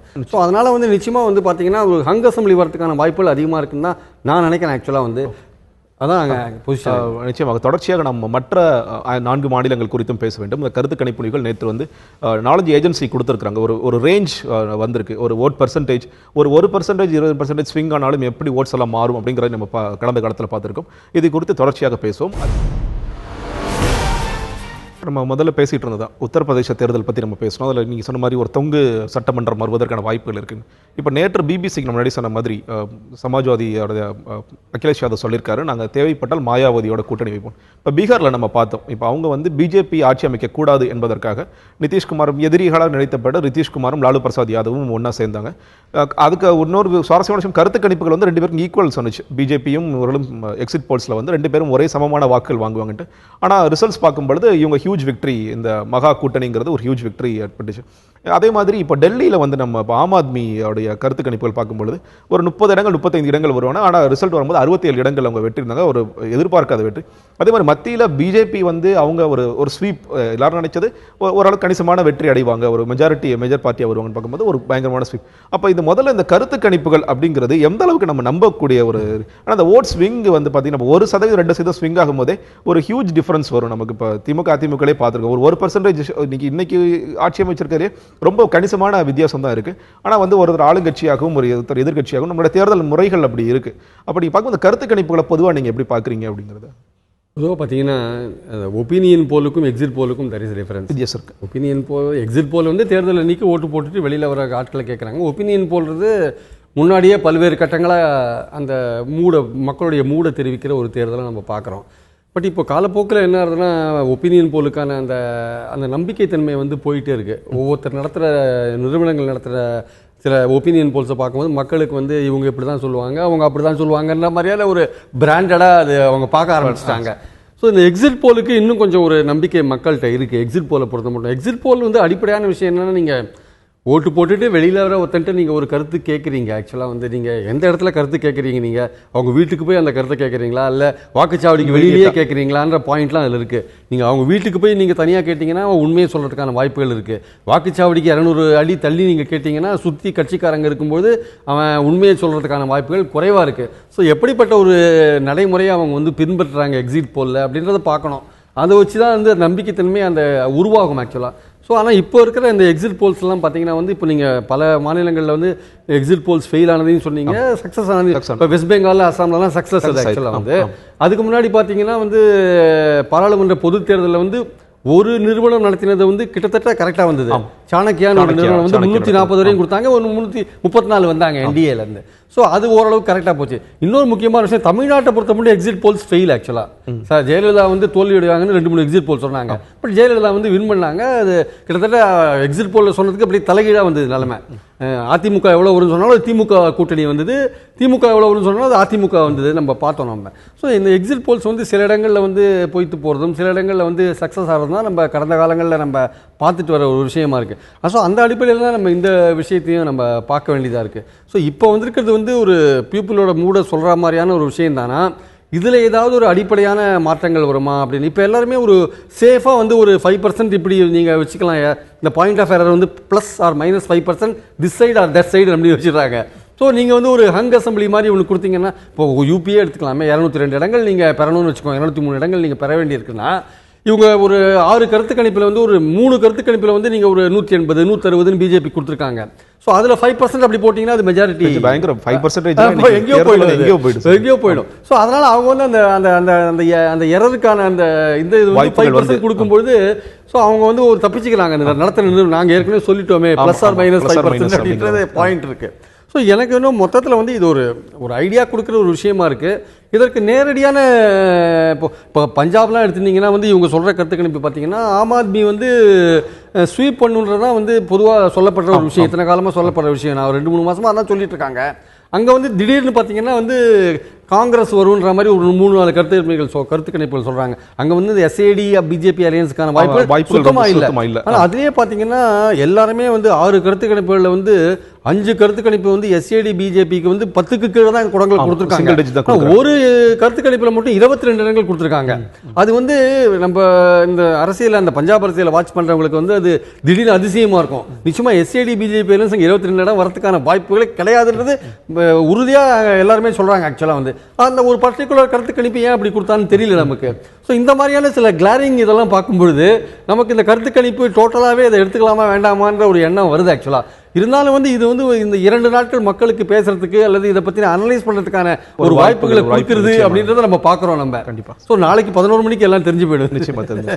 இப்போ உத்தரப்பிரதேசத்தை கொடுத்து பேசிட்டு இருந்தோம். உத்தராகண்டில் வந்து கண்டிப்பாக லைக்லி டு வின் அப்படிங்கிறது எக்ஸிட் போல்ஸ், போல் ஆஃப் போல்ஸ்னு சொல்லுவாங்க. இந்த நீங்கள் வந்திருக்க தனியார் ஏஜென்சிஸோட ஆவரேஜ் பார்க்கும்போது உத்தராகண்டில் நிச்சயமாக வின் பண்ணுவாங்க அப்படி பார்க்குறாங்க. அதே நேரத்தில் பஞ்சாப்ல வந்து நீங்கள் சொன்ன மாதிரி சில கருத்து கணிப்பு ஆம் ஆத்மிக்கும் காங்கிரஸுக்கும் ஈக்குவலாக கொடுக்குறாங்க. ஆனால் ஓட் ஷேர் வந்து சில கட்சி வந்து ஆம் ஆத்மிக்கு அதிகமாக இருக்குது அப்படிங்கிறத பார்க்குறாங்க. அப்படி பார்க்கும் பொழுது இது காங்கிரஸ்க்கான வாய்ப்பாக அமையுமா இல்லை வந்து ஆம் ஆத்மிக்கு நீங்கள் சொன்ன மாதிரி ஒரு ஏன்னா நான் எப்படி பார்க்கிறேன்னா இப்போ ஒரு காலத்தில் காங்கிரஸ் ஒரே பிரதான கட்சியாக இருந்தது. இப்போ ஜெயபிரகாஷ் நாராயண் வந்ததுக்கு பிறகு மேலே மேலே மற்ற கட்சிகள் ஜனசங்கம் இன்னைக்கு பிஜேபி வந்து ஒரு பெரிய கட்சியாக மாறிக்கொண்டிருக்கிறது. இப்போ காங்கிரஸ்க்கான ஸ்பேஸை வந்து ஒரு ஆம் ஆத்மி கொஞ்சம் கொஞ்சமாக எடுத்துட்டு இருக்காங்களோ. இப்போ அடுத்த ஒரு பெரிய பாராளுமன்ற தேர்தல் வரும் பொழுது இந்த ஃபைட்டே வந்து பிஜேபி அகேன்ஸ்ட் ஆம் ஆத்மி அப்படிங்க போறதுக்கான வாய்ப்புகள் இருக்கு. அவங்க ஸ்ட்ராட்டஜிக்கலாக அப்படி ஒர்க் பண்ணுறாங்கன்னு நீங்கள் பார்க்குறீங்களா? நீங்கள் கேட்குறது வந்து இப்போ ஒரு நல்ல முக்கியமான ஒரு விஷயம் அது. ஏன்னா வந்து இன்றைக்கி இந்திய அரசியலில் காங்கிரஸ் வந்து வீக்காக இருக்கிற லெவலில் அந்த பிளேஸை யார் எடுக்கிறாங்க அப்படின்றது முக்கியமான விஷயம். இப்போ பஞ்சாப் எடுத்துக்கோங்க. பஞ்சாபில் வந்து ஆம் ஆத்மி வருதுன்ற ஒரு பேச்சு அடிபட்ட உடனேயே அங்கே 3 ரீஜன் இருக்குது பஞ்சாபில். 3 ரீஜனில் ஒரு குறிப்பிட்ட ரீஜனில் ஆம் ஆத்மி ஸ்வீப் பண்ணுன்னு சொல்கிறாங்க. அதில் ஸ்வீப் பண்ணாலே போகிறோம், மற்ற 2 ரீஜனில் வந்து மார்ஜினலாக வாங்கினாலே வந்து அவங்க வந்துருவாங்கன்னு சொல்கிறாங்க. இப்போ என்ன வந்து பிஜேபி தரப்புலேருந்து என்ன மாதிரியான ஒரு பார்வை வைக்கப்படுறதுன்னா அந்த அந்த அரசியல் சுச்சுவேஷனில் வந்து காங்கிரஸ் நமக்கு எதிராக இருந்தால் அதை தோக்கடிக்கிறது சுலபம். ஏன்னா காங்கிரஸுக்கு பல பலவீனமான விஷயங்கள் இருக்குது, அதை பிரச்சாரம் பண்ணி தோக்கடிக்கிறது சுலபம். ஆனால் ஆம் ஆத்மியான ஒரு பார்ட்டி வந்து பிஜேபிக்கு எதிராக வந்து களத்தில் வந்துடுத்துனா அதை தோக்கடிக்கிறதுக்கான அதை விமர்சனம் பண்ணுறதுக்கான வாய்ப்புகள் ரொம்ப கம்மி. ஏன்னா அவங்க அடுத்தது வந்து ஆம் ஆத்மி வந்து குஜராத், அப்புறம் மாநிலங்கள், ஹிமாச்சல பிரதேசம் அவங்களுடைய ஏரியா வந்து எக்ஸ்டெண்ட் ஆகிட்டே போயிட்டு இருக்கு. ஸோ பை 2019 ஆம் ஆத்மி வந்து ஒரு பயங்கர சேலஞ்சாக வந்துருவாங்கன்னு பிஜேபியில் நினைக்கிறாங்க. அதனால் நான் என்ன நினைக்கிறேன்னா பஞ்சாப்லேயே கூட எஸ்ஏடி பிஜேபி நிச்சயமாக வரப்போகிறது இல்லை. இந்த ஆம் ஆத்மி வரக்கூடாது, காங்கிரஸ் வந்தாலும் பரவாயில்ல, காங்கிரஸை நம்ம எப்படியாவது கவுண்டர் பண்ணிக்கலாம், அதை நம்ம தோக்கடிக்கிறது சுலபம். ஏன்னா அதுக்கு அவங்களுக்கு முதுகில் வந்து ஏகப்பட்ட ஊழல் மூட்டைகள் இருக்குது, அதை சொல்லியே நம்ம அதை தோக்கடிக்க முடியும். ஆனால் ஆம் ஆத்மி விஷயத்தில் நம்ம அந்த அளவுக்கு அதை சுலபமாக எடுத்துக்க முடியாது. ஸோ நம்ம ஓட்டுக்களை கூட காங்கிரஸுக்கு போட்டலாம், காங்கிரஸ் வின் பண்ணட்டும், ஏஏபி வரக்கூடாதுன்ற முடிவு கூட பிஜேபியோட கீழ்மட்டத்தில் எடுத்துருக்கலாம். ஆர்எஸ்எஸோட யுக்திகளில் அதுவும் ஒன்றா கூட இருக்கலாம். ஏன்னா நாளைக்கு காங்கிரஸ் வின் பண்ணிட்டுனா இது ஒரு முக்கியமான பாயிண்டாக நான் பார்க்குறேன் ஆக்சுவலாக வந்து. ஏன்னா ஆம் ஆத்மி நமக்கு எதிராக வந்து பெரிய இதாக வரக்கூடாதுன்னு அவங்க நினைக்கலாம் அவங்க. ஸோ அதனால் பஞ்சாபில் பார்க்கணும் எப்படின்றது. கண்டிப்பாக இன்னும் ஒரு 24 மணி நேரத்தில் நிச்சயமாக தெரிந்துவிடும் இந்த பிந்தைய கருத்து கணிப்புகள் வந்து எந்த அளவுக்கு சரியானவை, நம்ம அந்த சயின்டிஃபிக் அப்ரோச்லாம் சரியாக பண்ணியிருக்காங்களா அப்படிங்கிறதும். நாளைக்கு 5 மாநிலத்தில் யார் பெரிய பார்ட்டியாக வரப்போகிறாங்க, இப்போ பிஜேபிக்கு அது ஒரு பெரிய சாதகமாக அமைய போகிறதா, மோடி அவர்கள் இன்னும் பல சீர்திருத்தங்கள் நடவடிக்கைகள் எடுப்பதற்கு இது ஒரு சாதக சூழ்நிலை அமைப்பதான் பல்வேறு கேள்விகளுக்கு நாளைக்கு நிச்சயமாக விடை கிடைக்கும்னு நினைக்கிறேன். இந்த நெடுவாசல் பிரச்சனை நேற்று வந்து மக்களுடைய போராட்டம் தற்காலிகமாக ஒத்திவைக்கப்பட்டுள்ளதாக ஒரு செய்தி சொல்கிறது. இது குறித்து நம்மளுடன் பேசுவதற்காக செய்தியாளர் சுந்தர் அவர்கள் இணைகிறார். சுந்தர், நேற்று வந்து இந்த போராட்டத்திற்கு ஒரு தற்காலிகமாக ஒத்தி வச்சிருக்கிறதா ஒரு செய்தி வருகிறது. பொன் ராதாகிருஷ்ணன் அவர்கள் நேற்று மக்களை சந்தித்தார். அவர் வந்து நான் டெல்லிக்கே உங்களுக்கு அழைச்சிட்டு போகிறேன், உங்களுக்கு கம்ஃபர்டபுளான டேட் சொல்லுங்கள், 15, 16 போன்ற தேதிகளில் நான் உங்களுக்கு அழைத்து செல்கிறேன்னு சொல்லியிருக்காங்க. அதை கேட்டு மக்கள் வந்து தங்களுடைய போராட்டத்தை தற்காலிகமாக ஒத்தி வச்சிருக்காங்கன்னு செய்திகள் சொல்கிறாங்க. இது குறித்து உங்களுடைய விளக்கங்கள். அதாவது கடந்த மாதம் 15ஆம் தேதி மத்திய அரசு நெடுவாசல் கிராமத்தில் ஹைட்ரோ கார்பன் இயற்கை எரிவாயு திட்டத்தை அமல்படுத்துவதற்கான அறிவிப்பை அறிவித்ததை தொடர்ந்து கடந்த 16ஆம் தேதி முதல் அந்த பகுதி மக்கள் பல அறவழி போராட்டங்கள் நடத்தி வருகின்றனர். இவர்களுக்கு ஆதரவாக தான் வடகாட்டிலும் போராட்டம் தொடர்ந்து வருகிறது.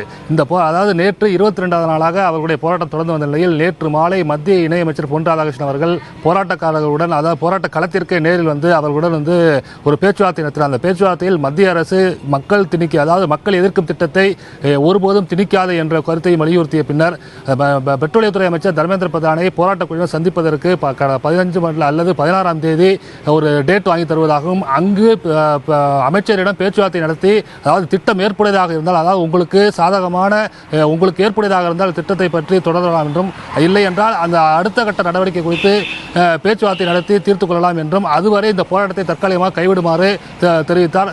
அவர்களிடம் அந்த அமைச்சரிடம் அந்த போராட்ட குழுவினர் தாங்கள் கலந்து பேசி ஒரு முடிவு சொல்வதாக அறிவித்தனர். இந்நிலையில் நேற்று மாலை 7 மணி அளவில் தமிழக சுகாதாரத்துறை அமைச்சர் விஜயபாஸ்கர் மற்றும் மாவட்ட ஆட்சியர் கணேஷ் ஐயர் போராட்ட களத்திற்கு நேரில் வந்தனர். அவர்கள் வந்து தமிழக அரசு ஒருபோதும் திட்டத்துக்கு அனுமதி அளிக்காது என்றும், மத்திய அரசால் கொண்டு வரப்பட்ட திட்டமாக இருந்தாலும் தமிழக அரசு ஒத்துழைப்பு இல்லாமல் இந்த திட்டம் நிறைவேற்றப்படாது என்றும், மாவட்ட நிர்வாகத்தால் வழங்கப்பட வேண்டிய கனிம சுரங்க உரிமம் ரத்து செய்யப்படும், அதாவது வழங்கப்பட மாட்டாது என்றும், வியாபார ரீதியான எந்த விதமான ஒப்பந்தமும் தமிழக அரசு மத்திய அரசிற்கு கொடுக்காது என்ற உறுதிமொழி அளித்தனர்.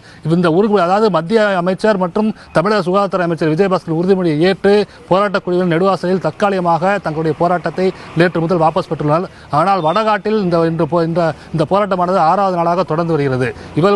இவர் இன்றும் அவர்கள் வந்து பேச்சுவார்த்தை நடத்துகின்றனர். அந்த பேச்சுவார்த்தையின் முடிவு ஒரு சுமூக உடன்பாடு ஏற்படும் என்று கூறினால், அவர்கள் அதாவது செய்தியாளர்களிடம் பேசிய போராட்ட குழுவினர் தமிழக அரசு மற்றும் மத்திய அமைச்சரின் உறுதிமொழியை ஏற்று தங்களுடைய போராட்டத்தை தற்காலிகமாக வாபஸ் பெறுவதாகவும், மத்திய அமைச்சருடன் பேச்சுவார்த்தை நடத்திய பிறகு அவருடைய கூறும் கருத்து தங்களுடைய ஏற்புடையதாக இருந்தால் போராட்டத்தை நிரந்தரமாக கைவிடுவது குறித்து ஆலோசனைக்கப்படும் என்றும் கருத்தை தெரிவித்துள்ளனர். நிச்சயமா சுந்தர், இப்போ நீங்கள் மக்கள் வந்து எந்த தேதியில் பயணிக்கலாம் அப்படிங்கிறத முடிவு செஞ்சுட்டாங்களா? ஏன்னா பொன்னார் அவர்கள் சொல்லும்போது 13லேருந்து 15 தேதி கேட்டிருக்காங்க. மக்கள் வந்து 15 இல்லை 16 தேதிகளில் நாங்கள் போலான்னு சொல்லியிருக்காங்க. எந்த தேதிங்கிறத பொதுமக்கள் அங்கே இருக்கிற போராடும் மக்கள் முடிவு செஞ்சுருக்காங்களா? அதாவது மத்திய அமைச்சர் பேசும்போது 13ஆம் தேதி வேறொரு தமிழகத்தின் பேச்சுவார்த்தை குறித்து மத்திய அமைச்சருடன் ஆலோசனைக்கு உள்ளதாகவும், 14ஆம் தேதி விடுமுறை என்பதால் அந்த தேதி ஒத்துவராது என்றும், 15 அல்லது 16ஆம் தேதி தான் மத்திய அமைச்சருடன் டேட் வாங்கி தருவதாகவும், அப்போது போராட்ட குழுவினர் நேரில் வந்து மத்திய அமைச்சரை சந்தித்து தங்களுடைய குறைகளை கூறலாம். அதாவது மத்திய அமைச்சரின் விளக்கம் உங்களுக்கு ஏற்புடையதாக இருந்தால் போராட்டத்தை கைவிடுவது குறித்து நீங்கள் யோசியுங்கள், ஆனால் அதுவரை தற்காலிகமாக இந்த போராட்டத்தை ஒத்திவையுங்கள் என்ற கருத்தையே வந்து வலியுறுத்தினார். நன்றி சுந்தர் சார். அதான் இப்போ பொன்னர்கள் சொல்கிறது நீங்களே முடிவு செய்யலாம் அப்படிங்கிற ஒரு வார்த்தை சொல்லியிருக்கார். நீங்கள் போராட்ட குழுக்கள் வந்து மத்திய அமைச்சர் சந்தித்த பிறகு நீங்கள் முடிவு செய்யலாம்னு சொல்கிறார். ஸோ இந்த தற்காலிகமான இந்த ஒத்துழைப்பு முடிவை வந்து சரியான முடிவாக பார்க்குறீங்களா? இது ஒரு நல்ல கன்க்ளூஷனுக்கு வந்திருக்கா? இல்லை, ஆக்சுவலாக வந்து இப்போ சமீப காலத்தில் நம்ம பார்க்குறது என்னென்னா, மக்களுடைய ஒரு எழுச்சி தான் வந்து பல பிரச்சனைகளுக்கு தீர்வு காண வைக்க முடியுன்றதை ஜல்லிக்கட்டு போராட்டத்தில் நம்ம பார்த்தோம். பொன்னார் வந்து கொஞ்சம் சின்சியராக வந்து ஜல்லிக்கட்டு விஷயத்திலே வந்து இந்த போராட்ட குழுவினரை வந்து பல முறை வந்து தில்லிக்கு அழைச்சி சென்று அந்த எல்லா மினிஸ்டரையும் பார்க்க வச்சிருக்காரு. பட் ஆனால் அல்டிமேட்டாக வந்து மக்களுடைய அந்த போராட்டம் தான் மத்திய அரசையும் மாநில அரசையும் செயல்பட வைக்குது. ஸோ பொன்னாரோட அந்த நோக்கத்தை நான் குறை சொல்லலை, but he is trying is best. But இறுதியாக வந்து பார்த்தீங்கன்னா இந்த பீப்புளோட பவர் தான் ப்ரிவைல்ஸ் அங்கே. ஸோ அந்த ஆங்கிளில் பார்க்கும்போது இப்போ ஒரு போராட்டம் வந்து அங்கே எழுச்சி பெற்று வந்தது அங்கே. ஸோ அந்த போராட்டம் வந்து இப்போ தற்காலிகமாக வாபஸ் பெறப்பட்டிருக்குன்னா அதுக்கு வந்து நிச்சயமாக வந்து மாநில அரசு கமர்ஷியல் ப்ரொடக்ஷனுக்கு நாங்கள் பர்மிஷன் கொடுக்க மாட்டோன்றது ஒரு முக்கியமான வாக்குறுதி. அது ஏன்னா அவங்க கொடுக்காட்டி அது பண்ண முடியாது. ஆனால் இன்னொரு முக்கியமான வாக்குறுதி மத்திய அரசு கொடுக்கணும். இன்ஃபேக்ட் இப்போ பார்லிமெண்ட் இப்போ நடந்துட்டு இருக்கிற சூழலில் வந்து நிச்சயமாக மத்திய அரசு வந்து பார்லிமெண்ட்லேயே அனௌன்ஸ் பண்ணணும். மக்கள் வந்து இங்கே மக்கள் எதிர்ப்பு. இப்போது சில கட்சிகள் என்ன பேசுகிறாங்கன்னா, பிஜேபியில் என்ன பேசுகிறாங்கன்னா, மக்கள் எதிர்த்தால் நாங்கள் எதிர்த்தையும் செயல்பட மாட்டோம். மக்கள் தான் எதிர்த்து இருக்கிறது கண் கூட தெரியுறதே. மக்கள் எதிர்ப்பு உங்கள் கண் கூட தெரியும் பொழுது நீங்கள் பார்லிமெண்ட்டில் இமீடியட்டாக அந்த பகுதி மக்கள் இந்த திட்டத்தை விரும்பலைன்னு நீங்கள் நிச்சயமாக அந்த இடத்துல நீங்கள் க்ளோஸ் பண்ணிட்டு போகலாம். அந்த இடம் மட்டும் இல்லை, வேறு பல இடங்கள்லாம் என்னென்ன பாதிப்புகள் வருமோ அதெல்லாம் நீங்கள் க்ளோஸ் பண்ணிட்டு, இல்லை நீங்கள் வந்து மக்களை திருப்திப்படுத்துங்க. உங்களுடைய கன்வின்சிங் ஆன்சர்ஸ் மூலமாக, நீங்கள் கருத்து கேட்பு கூட்டம் மூலமாக மக்களை வந்து நம்பிக்கை விட்ட வைங்க. இந்த திட்டம் வந்தால் உங்களுக்கு இந்த மாதிரியான ஆபத்துக்கள்லாம் வராது, இதனால் பயன்கள் இருக்குது. நீங்கள் அந்த 2 ஆங்கிளில் நீங்கள் வந்து விஷயத்தை கையாளணுமே தவிர இப்போ வந்து டெம்பரரியான அந்த நான் கேள்விப்பட்டது என்னன்னா வந்து அந்த இப்போ +2 SLC எக்ஸாம்ஸ்லாம் நடந்துருக்கிறதுனால அந்த ஊரில் வந்து அது ஒரு அமைதியாக போகணும், ஒரு டிஸ்டர்பன்ஸ் இருக்கக்கூடாதுன்றதுனால கூட அவங்க வந்து வாபஸ் பெற்றிருக்கலாம், இல்லை மாநில அரசோட வாக்குறுதி உறுதிமொழி வந்து அதை நம்பியிருக்கலாம். ரெண்டாவது வந்து இப்போ ப்ரியாரிட்டி மாறிட்டே இருக்கு. இப்போ அடுத்தது மீனவர் பிரச்சனை வந்துடுத்தீங்க. ஸோ மீனவர் பிரச்சனையில் வந்து ஒருமித்து போராட வேண்டிய நிலையில் நம்ம இருக்கோம். நம்ம ஸோ ஒரே சமயத்தில் 2-3 போராட்டங்களை வந்து தமிழ்நாட்டிலேருந்து ப்ரொஜெக்ட் பண்ணும்போது அதற்கான வீச்சு கொஞ்சம் குறைஞ்சி, வீரியம் கொஞ்சம் குறைஞ்சிரும். ஸோ இதை கொஞ்சம் தற்காலிகமாக வந்து வச்சுட்டு மீனவர் பிரச்சனையை ப்ரொஜெக்ட் பண்றதுக்கான வாய்ப்புகளை நம்ம எடுத்துக்க வேண்டியതാണ്. ஆனா ஒரு பக்கம் வந்து மக்கள் போராட்டம் பல விஷயங்களுக்கு தீர்வாக தொடர் போராட்ட களமாகவும் தமிழகம் மாறிட்டு இருக்குங்கிற பார்வையின் முன்வைக்கப்படுது. இன்னொரு பக்கம் இந்த செம்மர கடத்தல் இன்னைக்கு வந்து 174 தமிழர்களை ஆந்திர வனப்பகுதியில் கைது பண்ணிருக்காங்க. இது எப்படின்னா ஒரு நம்பர்ஸ் பெருசாகும் போது செய்திகளும் பெருசாகுது. இது வந்து 20 தமிழர்கள் வந்து சுட்டுக் கொல்லப்பட்ட பிறகும் ஒரு 3 பேர் கைது பண்ணுவாங்க, 4 பேர் கைது பண்ணுவாங்க, செம்மர கட்டைகளை பறிமுதல் பண்ணுவாங்க, 7 டன் 10 டன் இந்த மாதிரி. சில நேரம் கார்களை சீஸ் பண்ணுவாங்க, செல்போன்ஸை சீஸ் பண்ணுவாங்க. இது தொடர்கதையாக தான் போயிட்டு இருக்கு. இது ஒவ்வொரு முறையும் வந்து தருமபுரி மாவட்டம், விழுப்புரம் மாவட்டம், இந்த குறிப்பாக தாழ்த்தப்பட்ட இன மக்கள் வந்து நிறைய பாதிக்கப்படுறாங்க அப்படிங்கிறத நம்ம பார்த்துட்டு இருக்கோம். இதற்கான தீர்வுகள் இப்போ ரொம்ப ஊடகங்கள் மத்தியில் நிறைய பேசிய பிறகு ஆந்திராவில் இருக்கிற தமிழர்களை ரிலீஸ் பண்ணுறதுக்கான மெஷர்ஸ்லாம் நம்ம எடுத்துருக்கோம். தமிழக அரசாங்கம் ஜெயலலிதா அவர்கள் இருந்தபொழுது அதுக்கு நல்ல ஸ்ட்ராங்கான லாயர்ஸ் போட்டு ஒவ்வொரு வாட்டி அரெஸ்ட் ஆகும் போது அவங்க அட்லீஸ்ட் ஜாமீன் இல்லைன்னா அங்கே ரொம்ப வாடிட்டு இருக்காங்க, ஆயிரக்கணக்கான தமிழர்கள் அங்கே வாடிட்டு இருக்காங்கிற செய்திகளே நமக்கு தெரியாமல் இருந்தது. அதை ஊடகங்கள் மத்தியில் வெளியே வந்து இது ஒரு பக்கம் வந்துச்சு. இன்னொரு பக்கம் தொடர்கதையாக மாறிக்கொண்டே இருக்கிறது. இதுக்கு இப்போ எப்படி நீங்கள் பல விஷயங்கள் நம்ம போராட்டமாக மாறிட்டு இருக்கோம், அதே மாதிரி இது இவருடைய வாழ்க்கையே போராட்டமாக மாறிட்டு இருக்கு. ஒரு பக்கம் வந்து ஏன் இவங்க போறாங்க அப்படிங்கிற ஒரு கேள்வி முன்வைக்கப்படுகிறது, ஒரு பக்கம் வந்து இதுக்கு என்னதான் தீர்வு அப்படிங்கிற ஒரு கேள்வி முன்வைக்கப்படுது. நீங்கள் எப்படி? அது ஸ்ரீலங்கா ஜெயிலில் இருக்கிற நம்ம தமிழர்கள், மீனவ தமிழர்களை வந்து எடுக்கிறது எவ்வளோ கஷ்டமாக இருக்கோ அதை விட கஷ்டமாக இருக்குது ஆந்திரா சிலையில் இருக்கிற தமிழர்களை மீட்கிறது தான். ஆக்சுவலாக வந்து இப்போ செம்மரத்தோட மதிப்பு ஏற ஏற அதை வெட்டுறதுக்கான அந்த இதுவும் அந்த போக்கும் அதிகமாகிட்டே இருக்குது. ஸோ அவங்க வந்து சேஷாச்சலம் ஃபாரஸ்ட்னு சொல்லிட்டு திருப்பதியை ஒட்டி இருக்கிற அந்த கடப்பா பகுதிகளில் வந்து இந்த செம்மரம் வந்து அங்கே தான் ரொம்ப இதாக இருக்குது. அங்கே இருந்தால் வந்து திருட்டுத்தனமாக கட் பண்ணி அவங்க எடுத்துகிட்டு போகிறாங்க, கடத்தலும் போது பிடிபடுறாங்க. இதில் வந்து நம்ம மாவட்டங்களை சேர்ந்த தருமபுரி, கிருஷ்ணகிரி அண்ட் திருவண்ணாமலை மாவட்டத்தை சேர்ந்த மலைவாழ் மக்கள் அவங்க தான் பெரும்பாலும் அவங்க போகிறாங்க. அப்புறம் வந்து தலித் மக்கள் இவங்களெல்லாம் கூட்டிகிட்டு போகிறாங்க. ஆக்சுவலாக வந்து இதுக்கு வந்து ஒரு மைக்ரோ லெவலில் வந்து அந்த ஒரு பர்டிகுலர் கிராமத்தில் எந்த கிராமத்துலேருந்து போகிறாங்க அவங்க போய் பார்த்து அந்த வாழ்வாதாரத்தை வந்து அந்த கிராமங்களில் வந்து இம்ப்ரூவ் பண்ண வேண்டிய கட்டாயம் வந்து கவர்மெண்ட்டுக்கு இருக்குது. இதை வந்து ஒவ்வொரு தடவையும் நீங்கள் சொன்ன மாதிரி அதிக மக்கள் பிடிபடும் போது இது ஒரு பிரச்சனையாக வந்து அப்புறம் மறந்து போயிடுது. ஆனால் வந்து இது வந்து தொடர்ந்து நடந்துகிட்டே இருக்குது. தொடர்ந்து தமிழ்நாட்டிலேருந்து அங்கே வெட்டுறதுக்கு ஆள்கள் போயிட்டு தான் இருக்காங்க. ஏன்னா அதிக அளவு கூலி கொடுக்குறாங்க, இங்கே வாழ்வாதாரம் இல்லாதனால இப்படி போய் மாட்டிக்கிறாங்க, சிறையில் வாடிட்டு இருக்காங்க. பல வருடங்களாக இருக்கவங்க கூட இருக்கிறதா நான் கேள்விப்படுறேன் ஆக்சுவலாக வந்து. ஸோ இது வந்து தமிழ்நாடு அரசு வந்து சீரியஸாக இந்த பிரச்சனையை எடுத்துட்டு எந்தெந்த கிராமங்களே இந்த மாதிரி மக்கள் மைக்ரேட் ஆகி அங்கே போகிறாங்க, இந்த மாதிரி தொழிலுக்கு போகிறாங்கன்னு பார்த்து அந்த கிராமங்களில் போய் ஒரு விழிப்புணர்வு உண்டாக்கி அவங்களுக்கு வாழ்வாதாரத்தை அங்கே உருவாக்கி நீங்கள் அங்கே போகாதீங்க, இந்த மாதிரியான ஆபத்துக்கள் அங்கே இருக்குது, அப்போ அரசாங்கமே உங்களுக்கு ஹெல்ப் பண்ண முடியாது, நீங்கள் ஏன்னா நீங்கள் செய்கிற செயல் வந்து சட்டத்தை மீறின செயல் அப்படின்றது வந்து வலியுறுத்தணும். ஸோ அந்த மாதிரியான விஷயங்களை வந்து தமிழக அரசு எடுத்தால் தான் எதிர்காலத்தில் இந்த மாதிரியான கைதுகள்லாம் இருக்காது. ஆக்சுவலாக வந்து ஒரு செய்தி என்னன்னா 174 தமிழர்களில் 181 தமிழர்கள் கைது பண்ணப்பட்டிருக்காங்க. போன வருடம் வந்து புனியா அவர்கள் வந்திருந்தார், சிறுபான்மை வரும்பொழுது 18% நிதி ஒதுக்கீடு மாநில அரசாங்கம் தாழ்த்தப்பட்ட இனங்களுக்கு ஒதுக்கியிருந்தாலும் அதில் செலவு செய்யப்பட்டது வெறும் 2% தான். இந்த மாதிரியான விஷயங்களை தான் நம்ம இன்னும் கவனம் செலுத்தணும்னு நினைக்கிறேன். இது கவனம் செலுத்தப்படுது அந்த தாழ்த்தப்பட்ட இன மக்களுக்கு அவர்களுக்கான மாற்று வாழ்வாதாரம் குறித்து, அவர்கள் கல்வி குறித்து, மருத்துவம் குறித்து பேசப்படும் நினைக்கிறேன். இது முக்கியமான பிரச்சனையாக இது மாறுவதற்கு முன்னர் நம்ம அனைவரும் விழிப்போடு இதற்கான ஒரு தீர்வை முக்கியமான பிரச்சனையாக மாறிதான் இருக்கு அப்படிங்கிற ஒரு பார்வை இங்கு முன்வைக்கப்படுகிறது. இன்று பல கருத்துக்களை நம்முடன் பகிர்ந்து கொண்ட பத்திரிகையாளர் திரு பிரியன் அவர்களுக்கு நன்றி. தொடர்ந்து இணைந்தீர்கள் தந்தி தொலைக்காட்சியுடன். நன்றி, வணக்கம்.